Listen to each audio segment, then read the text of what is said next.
Over the past decade, sweeping legislative shifts have moved millions of Americans into states with legal, adult-use cannabis markets. When a state legalizes, it is easy to assume the book is closed on the war on drugs, that passing a new law simply wipes the slate clean for everyone. To understand why that isn't true, we have to look at the baseline data. This chart maps cannabis consumption by demographic. The data consistently shows that Black, Hispanic, and white individuals consume cannabis at nearly identical rates, yet the legal consequences do not reflect that reality. For decades, Black and Latino individuals have faced massively disproportionate arrest, conviction, and incarceration rates for simple possession. The legal system did not enforce marijuana prohibition neutrally. Instead, prohibition functioned as a mechanism of systemic discrimination, heavily surveilling and criminalizing specific minority communities for behaviors that others engaged in without penalty. Because of this history, legalizing marijuana going forward does not fix the damage. Leaving past criminal records intact means the underlying architecture of systemic racism remains firmly in place for millions of people already processed by the system. There is a traditional belief in the American legal system: do the crime, do the time. Once a fine is paid or probation is served, a person's debt to society is settled.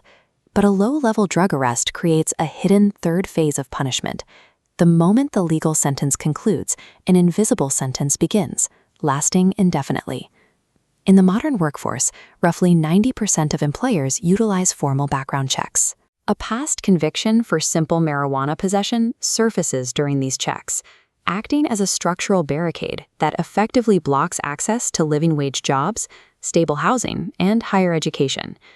By cutting off access to these basic economic stepping stones, the legal system forces individuals into the permanent social role of a criminal.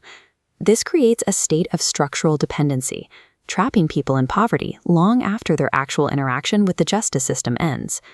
This structural exclusion scales up quickly.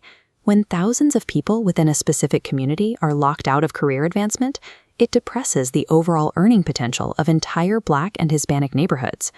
This collective economic suppression actively widens the racial wealth gap in America, turning minor drug offenses into severe, generational economic disadvantages. The impact extends directly into public safety. Decades of aggressive, drug-focused surveillance have severely strained the relationship between law enforcement and local residents. Disproportionate policing fosters deep institutional cynicism toward the legal system. When communities feel continuously targeted, residents become far less likely to report violent crimes or cooperate with active police investigations. Prioritizing punitive surveillance over community trust makes marijuana prohibition a mechanism of systemic socioeconomic destabilization.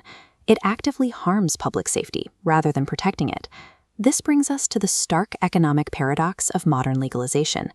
Today, large commercial enterprises are generating billions of dollars in fully legal profits from cannabis. Yet the individuals historically targeted by prohibition remain legally barred from participating in or benefiting from that exact same commercial market.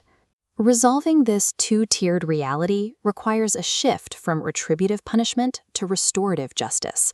We have to actively repair the structural damage done to minority communities. Achieving this equity relies on a specific mechanical necessity: automatic, retroactive record expungement.